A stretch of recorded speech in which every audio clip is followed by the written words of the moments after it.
12 సంవత్సరాలకు ఒకసారి జరిగే పవిత్ర స్నానాల సమయాన్ని కుంభమేళా అని, 6 సంవత్సరాలకు ఒకసారి జరిగే దాన్ని అర్ధ కుంభమేళా అని, ప్రతి సంవత్సరం మాఘమాసంలో జరిగే పవిత్ర స్నానాలను మాఘీమేళా అనే పేరుతో పిలుస్తారు.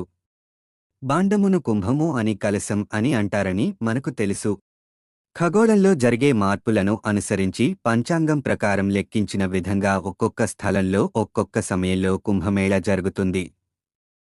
కుంభమేళా జరిగే పవిత్ర స్థలాలు: 1 ఉత్తరాఖండ్లోని హరిద్వార్ వద్ద గంగానదిలో, 2 మధ్యప్రదేశ్ ఉజ్జయిని వద్ద, 3 మహారాష్ట్రలోని నాసిక్ వద్ద గోదావరి నదిలో, 4 ఉత్తరప్రదేశ్ ప్రయాగ్రాజ్లో గంగా, యమున మరియు అంతర్వాహినిగా ప్రవహిస్తున్న సరస్వతీ నది సంగమం వద్ద. విష్ణు పాదోద్భవి గంగా ఆకాశమార్గం గుండా వచ్చి హిమాలయాలపైన చేరి అక్కడి నుండి శివుడి జటాజుటంలో పడి హరిద్వార్ వద్ద దివి నుండి భువికి దిగివచ్చి భూలోకంలో ప్రవహిస్తూ ప్రయాగరాజ్ వద్ద గంగా, యమున అంతర్వాహిని సరస్వతీ నదిని కలుపుకొని త్రివేణి సంగమంగా విరాజిల్లుతున్న స్థలంలో కుంభమేళా జరగబోతున్నది.